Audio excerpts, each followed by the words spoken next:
tua presença, contemplando a formosura da tua majestade e reconhecendo que tu és o Senhor, todo-poderoso e o grande és.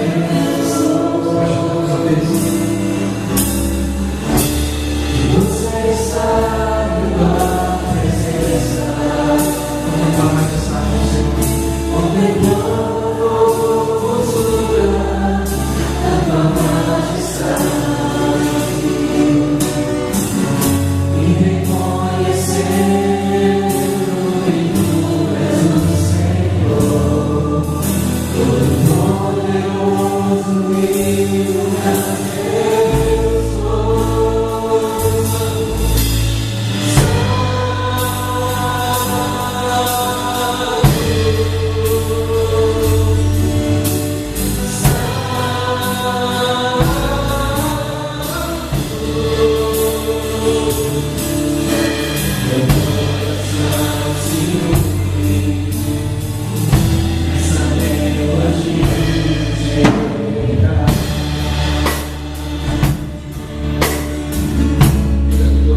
bem? Que bom estar com vocês e junto podemos louvar, adorar, bendizer esse Deus maravilhoso, né? Nosso Deus, sem sombra de dúvidas, Ele é maravilhoso. Você crê nisso? Amém. Um Deus que nos dá vitórias, muito embora passemos às vezes por lutas nas nossas vidas, todos nós passamos por momentos difíceis, mas graças a Deus Ele nos dá vitória, Ele nos abençoa. E a prova disso, essa igreja de 18 anos aqui, com certeza, bênção, né? Para essa comunidade, bênção para essas famílias. E tem pessoas, o pastor Eduardo, tive o privilégio de ver nascer, não nascer mesmo, e fui no casamento. Tinha para mim e humilde para vocês, viu, gente? Por favor. E amiga de época de Junteliz. Oh, Jesus. Não lembra?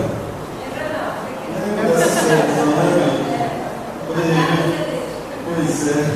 Eu vi o pastor Eduardo, sua família e pessoas que são muito importantes para você. Tivemos um tempo gostoso também com os casais, foi muito bom. Realmente os irmãos tenham gostado. E para mim foi muito importante, foi bênção na minha vida estar ali com os casais. Todo mundo aí na morte é casado já? Hã? Solteiro. Solteiro? Vai casar um dia. Então, tá vendo? Nós temos aí boas promessas do Senhor. Viu, pastor? Uma ótima colheita que dá em nome de Jesus. Eu, antes da palavra, eu queria compartilhar algumas coisas com vocês. Deus tem fiz um pacto com o Senhor de usar poder ministrar um pouco. Poder falar um pouco, né, dessa caminhada com Deus. Caminhada com Deus é muito importante, é fundamental. Eu na vida não tive outra oportunidade, graças a Deus por isso. Estou com 55 anos e 55 anos de igreja. Não nasci na igreja, nasci no hospital mesmo, viu, gente? Mas eu tenho, né, a alegria de também ter militado em várias áreas da igreja. Mas em 2010, o Senhor começou a fazer algo muito importante na minha vida. Você até viu que eu estou chorando aí. Algo muito importante na minha vida e na vida da minha família. Uma sexta-feira, depois de uma administração, um encontro em que a minha esposa foi ministrar, num dos grupos que temos, eu cheguei em casa e falei, Senhor, eu queria ouvir sua voz, assim, foi um bom encontro, mas eu queria ouvir mais. É tão bom, gente, a gente ouvir mais de Deus. A gente não pode, nós não podemos nos acomodar, porque Deus a cada instante, a cada momento, Ele quer falar conosco, Ele deseja falar conosco, Ele implora para falar conosco. E eu queria ouvir a voz do Senhor, e lá fui deitar, lá para as 2h30, eu sei, eu senti um incômodo, como eu falei, então, e aí eu falei, olha, e junto eu tive que viajar comigo, com minha família, e aí eu disse para ele, olha, rapaz, esse gastão de dinheiro, o senhor está explosão, meu Deus, seu pai é dono de todo ouro e toda prata, toma. E aí eu resolvi, falei com a minha esposa, eu em casa, a gente tem que conversar, resolver as coisas juntos, se ela não tudo bem, vamos orar nessa direção. Na terça-feira, eu estava na igreja, e no gabinete pastoral, e à tarde tem o encontro das senhoras. Eu abri a internet e meu passaporte estava vencido, e eu olhei, qual seria o preço, né? Tem mais esse valor, eu bateu na porta. Era a presidenta da Sociedade de Comércio, e ela estava com um envelope branco na mão, falou assim, eu estava orando essa noite, pastor, Deus me conduziu para te dar isso aqui. Não sei para quê ou por quê, mas está aqui. Quando eu abri tinha $200, né? e o passaporte era R$156. Fui, parti em 2010, a primeira vez, já tem 4 anos que eu tenho ido, e ali iniciamos o trabalho, e foi muito difícil o começo, porque as pessoas duvidam, né, e só com medo que fosse morrer, e lá tem isso, enfim. E aí nós temos um trabalho lá. Isso abre portas, esse trabalho abre portas para muito com a vida missionária da igreja, o chamado que nós temos hoje, por causa desse trabalho, em função desse trabalho, Deus tem falado muito. E o que eu estou dizendo é que eu quero contar com as orações dos irmãos e das irmãs. Eu tenho levantado intercessores. E muitas coisas foram acontecendo a partir da minha vida, na vida da minha família e na vida da igreja. Lá nós temos projetos como Óleo para as Crianças, nós temos lá 3 orfanatos que nós apoiamos com valores, né, para comprar água. A gente aqui às vezes desperdiça água, né? A gente não sabe usar. Lá a gente tem que tomar banho de 1 segundo, né? Eu lembro, a primeira vez que fui, o banho é isso, e você volta, e às vezes nem pode usar sabonete, as pessoas não têm água, não têm luz. A gente fica vendo um lugar tão bom que tem água, que tem luz, e você imagina se reunindo no escombro de uma igreja. Muitas igrejas que eu preguei lá, eram igrejas que haviam caído. Estava lá uma carcaça. Se desse um balancinho lá, caía tudo em cima da gente. Nós estávamos lá, a igreja lotada, e a gente olha para essas pessoas, assim como também nós começamos um trabalho da igreja, hoje nós temos um trabalho. E aí muita gente questionava assim, é normal, né? A gente questiona, por que você vai para Haiti, sendo que tem tanta coisa para você fazer aqui? Está aqui mesmo, não concordo, tem. A palavra de Deus diz para a gente, nós seremos testemunhas, né? Em todos os lugares. Diz também, ide, portanto, fazer discípulos de todas as nações. E nós começamos um trabalho da igreja, depois, agora nós temos um trabalho toda terça-feira, eu estava testemunhando isso com os nossos casais, um trabalho com travestis, nas ruas de Belo Horizonte, no centro de Belo Horizonte, nos motéis. E desse quinta nós temos à noite um lugar perigoso, mas a gente conta com a graça e com a proteção do Senhor. E são cenas assim, coisas que contar para vocês, pelo menos 10 horas, né, os testemunhos, as coisas que Deus tem feito. E nós recebemos também uma família síria, família que estava sendo perseguida, com 3 filhos e um casal, que são refugiados, e Deus tem nos abençoado. Nós não somos uma grande igreja, a igreja tem o privilégio de pastorear durante esses 14 anos. Mas o que eu quero pedir para vocês é oração. Orem. Lembre-se, toda terça-feira e quinta-feira tem um bando de loucos do centro de Belo Horizonte, entrando nos hotéis, invadindo o terreno de Satanás. Eu quero só contar um dos testemunhos. Isso que eu quero falar, por que o pastor Conradinho, vocês vão entender mais tarde. E um dia nós entramos no hotel, eu entrei no hotel de uma música, sinceramente, uma letra que eu jamais imaginei que fosse ouvir. Esses funk, né? Essas músicas que têm letras, eu achei que já tinha ouvido bastante. Achei que nunca mais na minha vida. Eu achei que na minha vida eu não fosse ouvir uma letra, uma música, não uma música, mas uma letra tão pesada. Misericórdia. Eu entrei a música, não é possível. Na outra semana eu voltei com 2 litros de óleo, né? E a gente vai em 3, porque nós dividimos um grupo da igreja, nós somos apenas 15 pessoas no grupo e tem que ficar alguém na igreja orando. E nós temos uma avenida no BH, que chama-se Segunda, era muito grande, e há muitas travestis nessa avenida, então nós dividimos o grupo 1 vai para a esquerda, um determinado área da avenida, e o grupo 2, e o grupo 3 é o grupo que vai ao centro, que é o lugar mais perigoso. Tem gente que está ficando crack. Bom, eu levei as pessoas que foram comigo, eu não usei essa palavra nas mãos, disse: olha, nós vamos subir, suja a parede, e eu ia abraçando todo mundo, para vestir a segurança, né? E quando nós estávamos lá, começou uma pregação, uma semana, assim, sobre a descida do Espírito Santo. Aí eu vi o povo e falei assim: pastorzão, e aí? Eu fui na sua, porque pode ser que seja uma acusação, depois deixar ver o que vai acontecer. E de uma forma eloquente, a pessoa falava sobre a descida do Espírito Santo. Eu imaginei, olha só, eu imaginei assim, que depois daquela, ia haver uma acusação, uma música de funk, alguma coisa.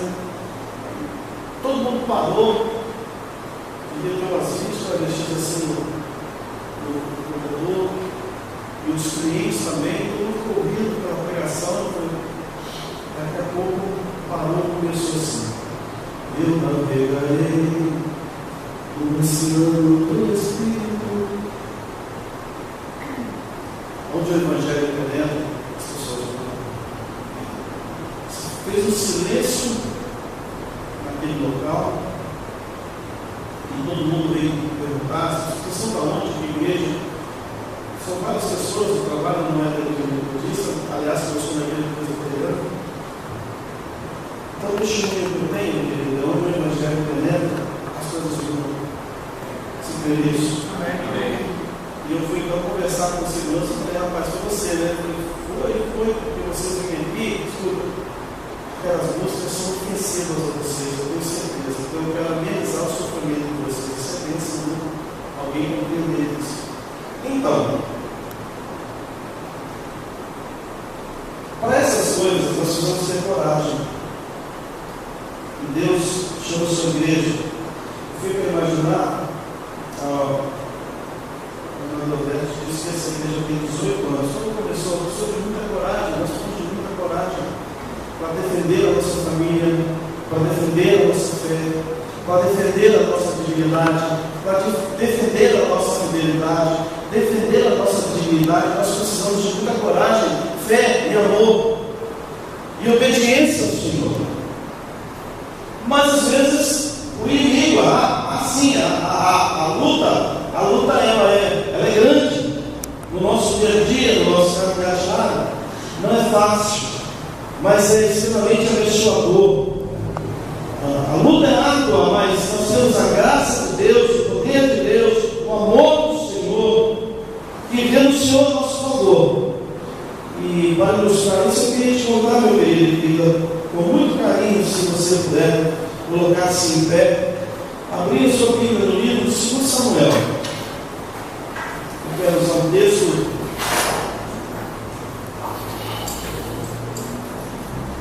diante de tantos desafios que nós temos como homem e como mulher, desafios que temos como seres humanos, como o povo de Deus, como família.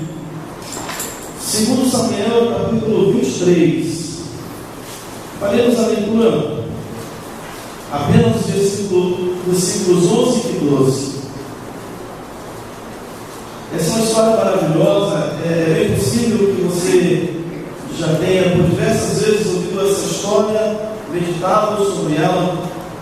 E é bom sempre trazermos essas histórias marcantes, maravilosas que o Senhor nos dá, nos propõe, para reafirmar a nossa fé, nosso ânimo, nossa esperança na vida, na presença de Deus. 2 Samuel, capítulo 23, versículos 11 e 12, a palavra de Deus nos diz assim: depois dele, Samá, filho de Agé, o Aarita, quando os filhos seus se ajuntaram em Lei, onde havia um pedaço de terra cheio de lentias, e o povo fugia diante dos filhos seus. Pôs-se Samá no meio daquele terreno e o defendeu, e feriu os filhos seus, e os Senhor efetuou grande livramento. Vamos repetir juntos essa última frase. E o Senhor efetuou grande livramento. Bem forte agora. E o Senhor efetuou grande livramento. Obrigado, Pai querido, pelo seu imenso amor, pela paz que há na tua bênção, pela paz que há na tua palavra, pela paz que há nos teus propósitos. Obrigado, Pai, por nós estarmos aqui reunidos como teu povo, com tua família, teus filhos e tuas filhas. Obrigado pela tua palavra que é viva, que nos traz esperança, que nos traz alegria, que nos traz vida, que nos traz certeza da tua presença. Nós te louvamos, nós te agradecemos em nome de Jesus. Amém. Pode se sentar, querido, em nome de Jesus. Esse texto é muito contemporâneo. Nos fala da nossa caminhada, das lutas que nós temos, que são exatamente iguais a este homem. E são atitudes que nós precisamos tomar que também são necessárias de igual forma que ele tomou. Interessante algumas situações, algumas características desse texto aqui. Primeiro, os filisteus. Gente, o negócio foi muito bom. Vou ficar longe. Os filisteus. Interessante essa história, porque eu fico pensando assim: o povo de Deus fazia, construía, plantava, os filisteus iam tomar. Às vezes acontecem algumas coisas nas nossas vidas, parece que a gente se acostuma com o sofrimento. Quando nós lemos o texto que fala, quando o Senhor chama Gideão, diz o texto que Gideão estava no lagar, batendo o trigo. Olha, vejam bem, lagar é lugar de se fazer vinho, a eira é o lugar de se bater com o trigo. Gideão estava com medo, com uma autoestima completamente baixa. Ao invés de ele estar no lagar, na eira, do lado de fora, ele estava escondido. E quando Deus se revela a ele tem medo, ele não acredita. Ele não entende que era Deus se revelando, ele estava acostumado com o sofrimento. Irmão e irmã, não se acostume com isso.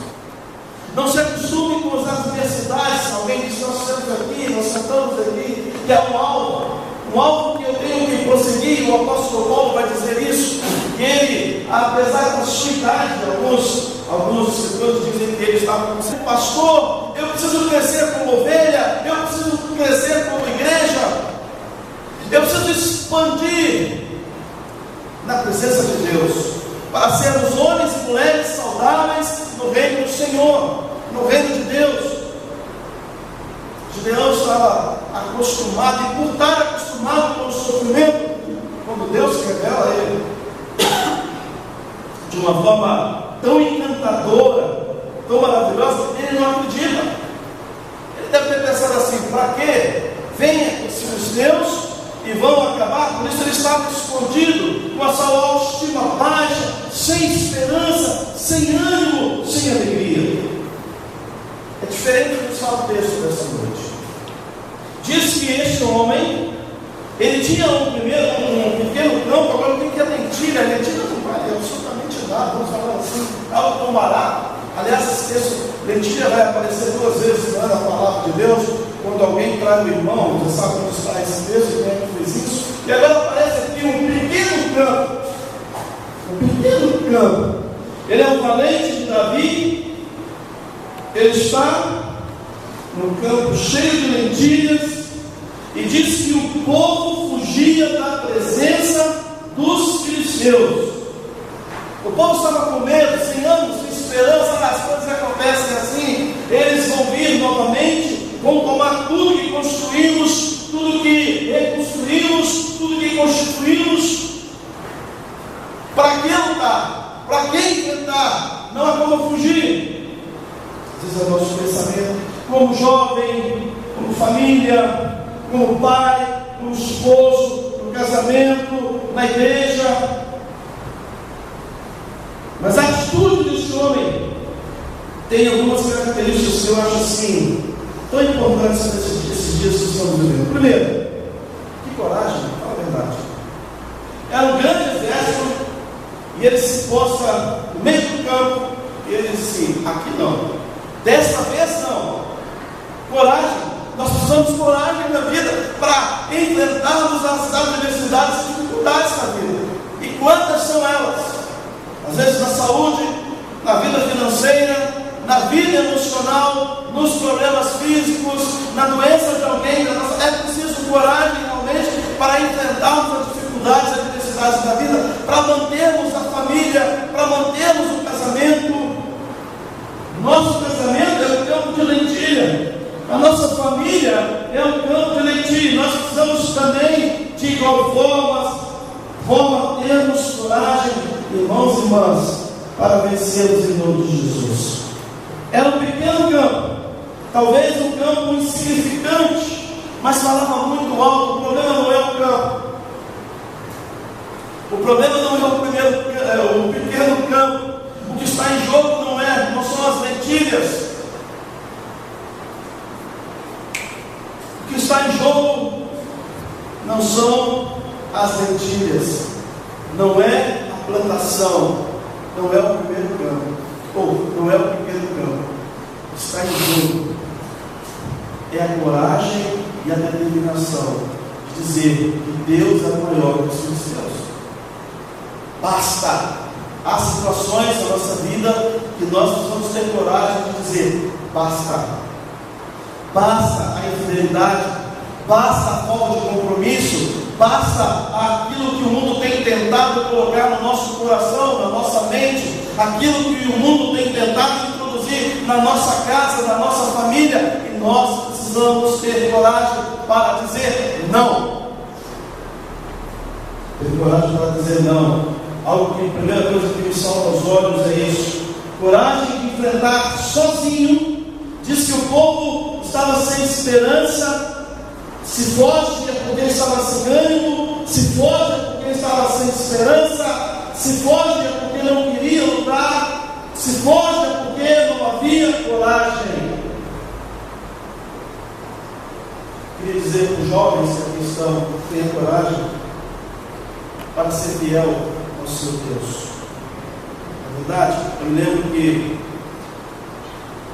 quando eu estava noivo, a Angélica teve algumas situações que ela vinha de fluxo, algumas situações de saúde, e ela foi ao médico. E o médico disse para ela assim, não ficamos noivos, ela estava com 26 anos, e o médico disse para ela assim: você já teve relação sexual com o seu noivo? E ela disse: não, claro que não. E o médico disse assim: pois bem, você precisa ter relação sexual com o seu noivo, e você vai melhorar a sua saúde. Este é o caminho do mundo, mas não é o caminho do povo de Deus. E ela disse: o senhor está completamente errado. Não, nós precisamos dizer não ao apelo do mundo, e dizer sim ao apelo do nosso Senhor. Porque essa caminhada, essa visão é a cobrança que tem sobre os jovens de uma sociedade corrupta, onde jaz o maligno. Diz a palavra de Deus que o mundo jaz o maligno, e nós precisamos, irmãos e irmãs, estarmos dizendo não ao pecado, não ao chamado do mundo. Precisamos defender com toda a nossa força, inclusive correr risco de vida, porque esse homem, ele corria risco de vida para dizer não, empunhar a nossa espada, empunhar a nossa fé, a nossa certeza que Deus, ele tem uma visão completamente diferente para homens e mulheres que creem na sua palavra e são fiéis à sua palavra. Coragem. A igreja precisa ter coragem. Nós precisamos ter coragem como pais, como homens e mulheres, como jovens, na sociedade que estamos, nas cobranças que temos. Em nome de Jesus, se há algo que a igreja precisa ter, se há algo que nós precisamos ter, eu e você, é coragem. Segundo, coisa maravilhosa é a determinação deste homem, é a responsabilidade deste homem, é o compromisso deste homem, é o compromisso de defender a sua terra, a certeza e fé que Deus iria abençoá-lo, que Deus não o abandonaria. Meu irmão, minha irmã, não se sinta só com as suas lutas. Ou será que aqui ninguém tem luta? Como temos luta na vida? Às vezes a luta que temos no nosso trabalho, as cobranças que temos, nos estresses que passamos, mas também temos lutas nas cobranças que as pessoas fazem, na nossa fidelidade, na nossa vida financeira. Quantas lutas temos, às vezes, nas nossas lutas, na nossa vida financeira? E as lutas, às vezes, podem ser que elas não sejam conosco, mas elas são alguém que está ao nosso lado, está passando por momentos difíceis, ou momentos, não só momentos difíceis, ou momentos difíceis na nossa convivência, seja um parente, seja pai, seja mãe, seja avô, ou alguém que nós conhecemos. Isso às vezes causa em nós também uma certa preocupação. Quero dizer para você nessa noite, não se sinta só. Este homem, ele cheio de coragem, cheio de determinação, com certeza ele não se sente sozinho. Coisa maravilhosa isso. Ele não se sente sozinho. Eu não sei se você já leu quem eram os filisteus, ou quem eram os filisteus, como que os filisteus agiam, como os filisteus faziam, como eles tomavam a terra. E este homem sozinho, eu fico imaginando a determinação desse camarada. Meu Deus, sozinho, no campo, todo o exército vindo, disse que todo mundo correu. Aliás, não foi mais ou menos assim que fizeram com Jesus? Aliás, não foi isso que os discípulos fizeram? Algo bem parecido, né? E maior que Samar foi Jesus Cristo, nós vamos trazer isso para a nossa vida. Imaginemos Jesus no momento mais difícil da sua vida, quando ele sobe para orar e pede aos seus discípulos ali para que eles pudessem estar em oração. Quantas vezes nós temos feito absolutamente a mesma coisa?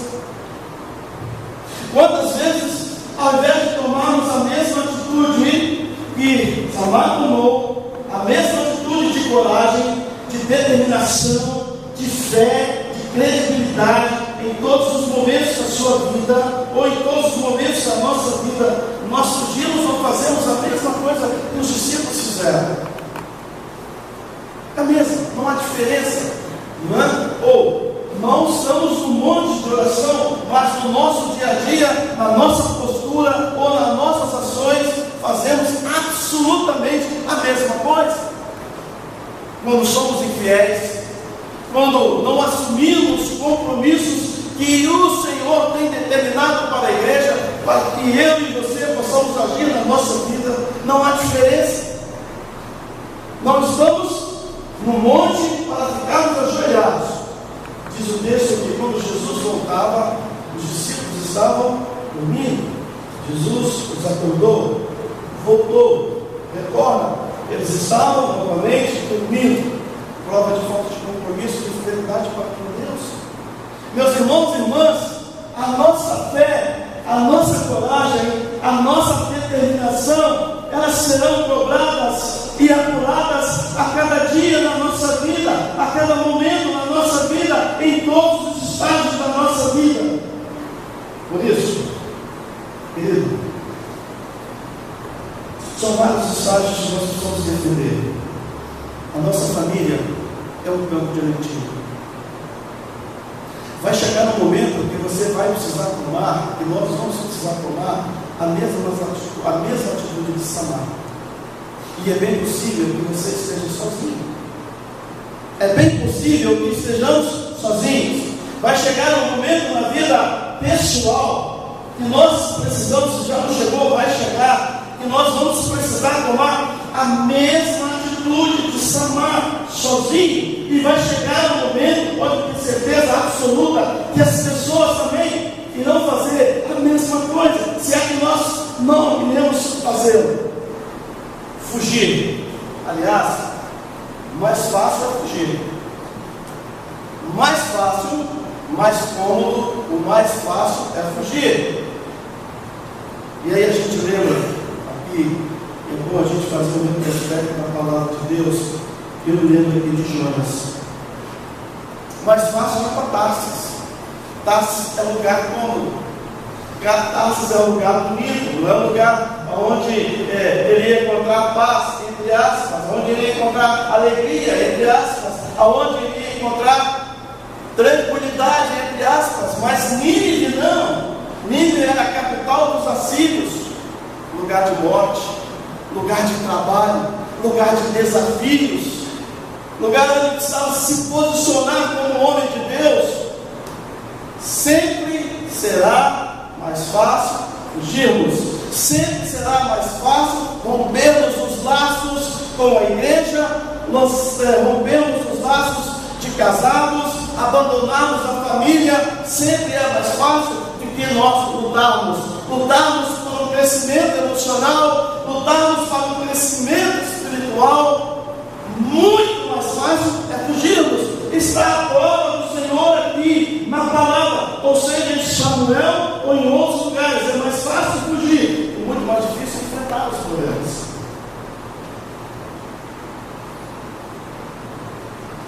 E a terceira característica que salta aos olhos, além da coragem e além da determinação deste homem, é a fé. Que coisa maravilhosa! Que demonstração de fé este homem teve. Será que alguém chegar ali armado, cobrando a nossa fé, a nossa fidelidade a Deus, e dizendo que nós morreríamos se nós afirmássemos que somos filhos de Deus, nós ficaríamos aqui ou correríamos? Não precisa responder, é apenas para a gente pensar. Será que na nossa caminhada de vida, de fé, quando somos exigidos realmente, para que nós possamos demonstrar toda a nossa fidelidade, toda a nossa fé em Deus, nos nossos posicionamentos, nos momentos mais difíceis, nas adversidades mais difíceis da vida, nós temos demonstrado coragem, determinação e fé. Aliás, irmão, irmã, o reino de Deus ele é feito com esforço, e a palavra de Deus diz que o reino de Deus é um esforço e muito esforço.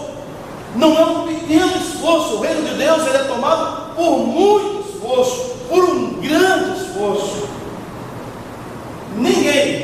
Nenhum nome de Deus, nenhum personagem bíblico, nenhum deles, homem ou mulher, teve tanta paz, entre aspas, porque a verdadeira paz, ela nos leva à luta. Aliás, preste atenção aqui em uma coisa. Você acha que Deus podia pegar o nosso amigo Daniel e impedir que ele entrasse na cova dos leões? Você acha? Então, para que Deus deixou esse camarada que era fiel, que foi fiel em toda e qualquer circunstância, em todos os momentos? Por que será que esse Deus maravilhoso, que esse Deus de bênção, que esse Deus de vitória, o qual nós aclamamos e estamos afirmando sempre, cantamos aqui, dizendo que Deus é um Deus de paz, que Deus é um Deus de tranquilidade, que Deus nos responde, que Deus não nos deixa só, um Deus que abençoou o salário? Para que Deus deixou que Daniel entrasse na cova dos leões? Que Deus é esse? Deus tinha poder para que ele não entrasse lá. Para que, irmão? Para que Deus tem deixado às vezes você passar, nós passarmos por lutas e adversidades na vida? Sabe por quê? Porque Deus não nos livra da cova. Deus nos livra na cova dos leões. É completamente diferente. Porque é lá que Ele quer mostrar o seu poder, a sua majestade, as suas maravilhas. é na cova, não é te livrar da cova. Jamais, jamais, em momento algum, jamais, em nenhuma circunstância, Deus vai nos livrar da cova dos leões. Deus vai livrar o seu povo na cova dos leões, porque Ele vai mostrar o seu poder, a sua força, a sua dignidade, a sua fidelidade. Para que, querido, em sã consciência, pensa comigo, para que Deus deixou esses caras, 7 caras, 6, né? 6 não. Oh, Jesus. 3 camaradas, né? Para que Deus deixou esses caras entrarem na fornalha? Que Deus é esse? Para quê? Será que há algum propósito disso? Os caras eram fiéis, gente. Os caras foram fiéis em todos os momentos, em todas as fases, lá na Babilônia. Homens fiéis, homens que adoravam a Deus, homens que não voltaram atrás, homens que perseveraram, homens que avançaram, homens que foram fiéis em toda e qualquer circunstância. Mas isso não os impediu que eles fossem lançados na fornalha. Todos nós vamos passar pela fornalha. Na nossa vida de fé, na nossa vida emocional, na nossa vida familiar. Daniel podia desistir, querido, querida. Ele podia se afundar naqueles alimentos que foram oferecidos pelo rei, mas de igual forma ele teve coragem, determinação e fé. Não adoraram outro Deus e por isso foram lançados, aliás, outros deuses, né? Foram lançados na fornalha, e ali a fornalha foi esquentada. Olha que loucura, isso é loucura, gente. Para que passar por isso? Vai embora. Você não merece passar por esse negócio, não. Não é verdade? Não foi assim que falaram com Jó? Cara, velho, camarada, meu, se esse Deus te amasse, você não estava assim. Amaldiçoa esse Deus e morre. Para que sofrer, meu irmão? Vai embora para casa, meu irmão. Sua casa é melhor que aqui. Sua cama gostosa, você estava passando jogo lá, vai lá. Para que lutar? Para que enfrentar com fé? Para que ter determinação? Porque é melhor ser Deus no mundo. Para que ser virgem? Para que virgindade? Para que se manter imaculado para o casamento? Para quê? Para que não ceder à corrupção? Para quê, meu irmão? É melhor ter um carrão do ano, não é? Para que ser pobre? Para que não ter bens? Para quê? Se eu posso ser um corrupto, se eu posso encher o meu bolso de dinheiro?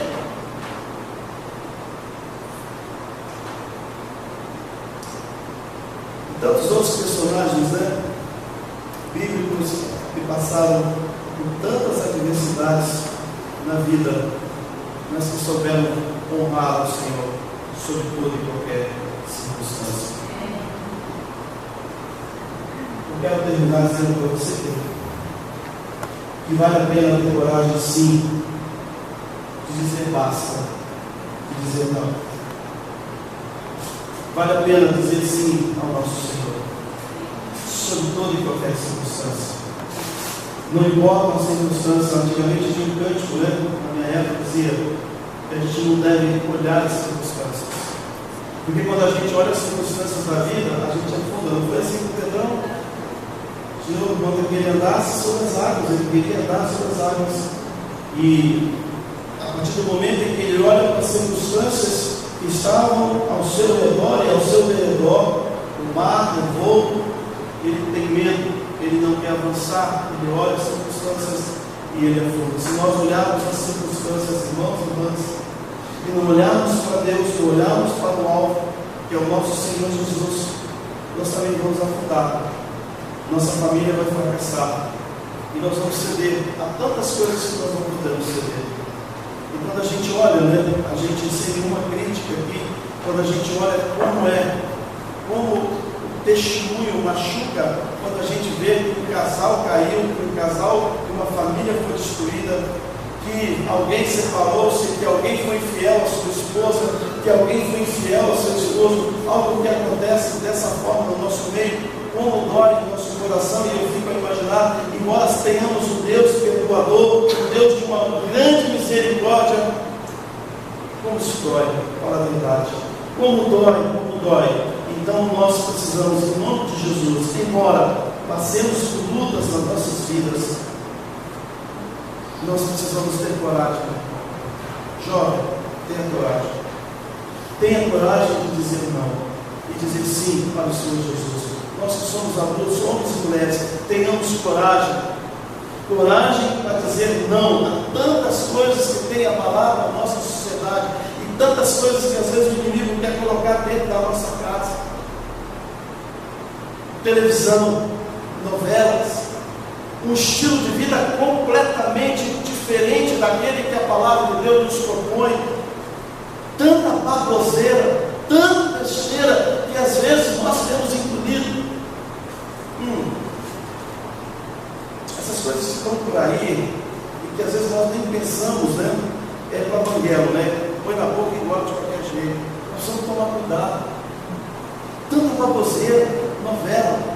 Se eu pudesse proibir as pessoas da minha igreja a não assistir novela, eu proibiria, eu não tenho esse poder, mas eu aconselho. Para quê? Para que a gente se possa diante de uma coisa tão nociva, tão perigosa? Programas, coisas que não têm nada a acrescentar para a sua vida, muito pelo contrário, para a vida do seu filho, para a sua casa, para a sua família. Tanta nojeira, tanto lixo que tem entrado nos nossos lares. E a gente vai comendo isso, vai absorvendo isso no nosso coração, vai absorvendo isso na nossa mente, e as nossas crianças está na hora de nós dizermos basta.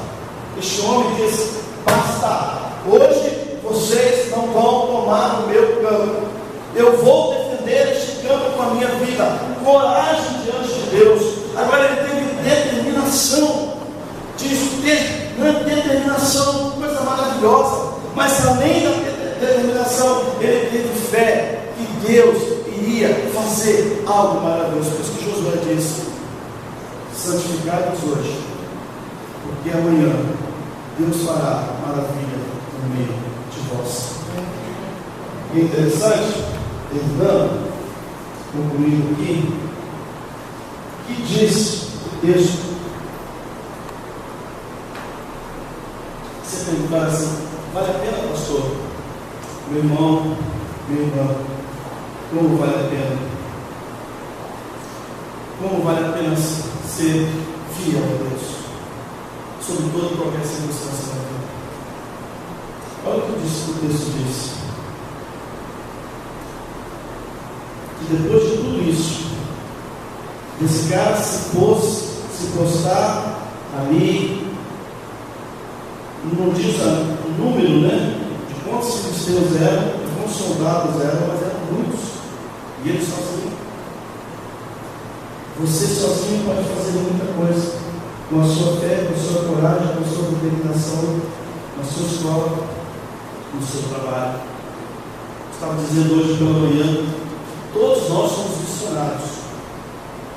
Missionários e missionárias, onde nós estejamos, quer onde nós estejamos, porque o Senhor nos diz que nós devemos ser luz e sal. Não precisa dessa igreja toda estar com você para você ser luz e sal. Basta você ter coragem, determinação e fé. Você vai ser usado tremendamente nas mãos do Senhor. Olha aqui, Deus, Ele age em nós. Deus age por nós. Não? Presta atenção. Deus age em nós, nos conhecendo no pecado, nos chamando a atenção, nos enchendo de esperança. Mas Deus age por nós. Deus agiu neste homem. Deus agiu tremendamente neste homem. Deus agiu tremendamente por este homem. Agiu nele, por ele. Mas o Deus que age em nós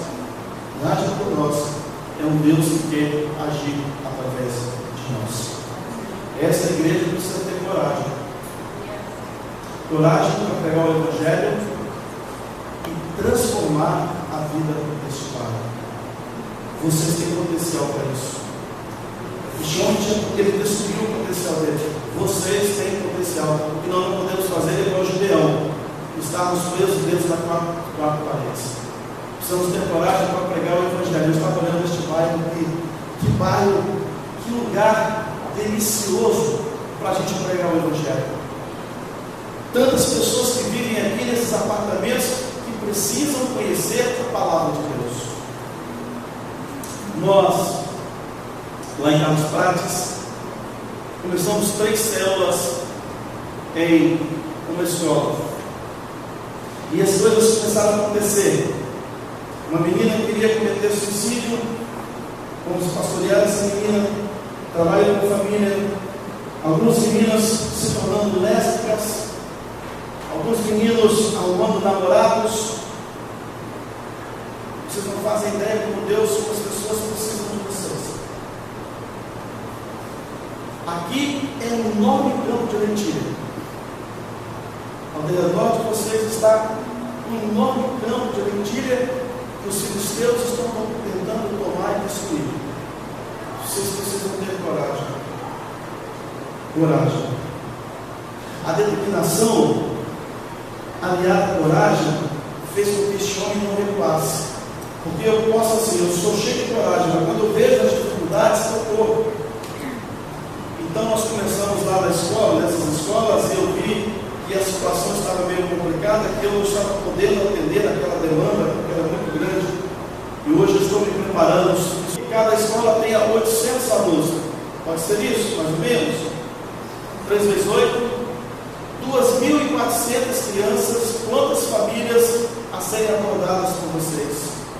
Essa igreja precisa ter coragem, mas precisa ter determinação de estar aqui, de louvar a Deus, de estarem juntos, de crescerem, de serem homens fiéis, mulheres fiéis. Precisa ter coragem, precisa ter determinação, precisa ter fé que Deus quer mudar a vida deste bairro através da vida de vocês. Essa é a vontade de Deus para a vida dessa família, ou aliás, para a vida da sua família, para a vida dessa igreja. E no final, quando ele provou sua fé, ele provou sua coragem, ele provou sua determinação, porque ele foi corajoso, porque ele estava determinado a vencer, a não retroceder, determinado a avançar, assim como nós cantamos, determinados a avançar, não importasse os obstáculos, as dificuldades, as adversidades, determinado a vencer, determinado a avançar, com muita fé, aliado à coragem, aliado à determinação, aliado à fé. Ele venceu, destruiu o exército filisteu, e Deus efetuou grande livramento para a honra e glória do Senhor. Aquele campo agora, tão somente ela do povo de Israel.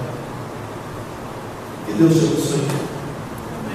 Sua família é um campo de lentilha. Esse bairro é um enorme campo de lentilha. A sua fidelidade, a sua honra é um campo de lentilha. Não deixe que nenhum filisteu tome a sua honra, tome a sua fidelidade, o seu compromisso com Deus, o seu compromisso com o reino de Deus é um campo de lentilha. Não deixe que nenhum filisteu tome, roube o seu compromisso, roube a sua esperança, roube o seu ânimo, roube a sua determinação, para a honra e glória do Senhor. Que Deus abençoe, em nome de Jesus. Eu queria, pastor, posso orar com a sua igreja? Nós temos lutas, né? Muito embora esse texto seja maravilhoso, fundamental, tão contemporâneo, tão necessário nos nossos dias, as lutas continuam. E todas as vezes que nós estamos na presença de Deus, é um tempo de renovação de aliança. Todo dia nós precisamos renovar a nossa fé e a nossa esperança. Porque durante essa semana, você vai trabalhar, você tem a sua família, você vai estudar, você tem os seus contatos, e é bem possível que que você tenha relacionamentos, muito mais relacionamentos do que aqui. No seu trabalho, você convive com muito mais pessoas que não conhecem a Deus, que é bem possível que tenham mesmo posicionamento com os filhos teus. E você vai precisar ter coragem, determinação e fé para enfrentar essas dificuldades. Do trânsito ao trabalho. Eu queria te convidar, meu querido e minha querida. Às vezes isso abala o nosso ânimo, abala o nosso... Isso acontece comigo com você. Há coisas que às vezes abalam o nosso ânimo, nossa esperança, e a gente pensa assim: será que vale a pena? Será que vale a pena entrar na cova? Será que vale a pena entrar na fornalha? Será que vale a pena tomar uma postura no campo de lentilha para enfrentar os inimigos? Eu queria te convidar, meu querido, se você desejar, claro, evidente, a estar no altar do Senhor. Eu queria ter o privilégio de poder orar por você, pela sua vida, pela sua família, em nome de Jesus.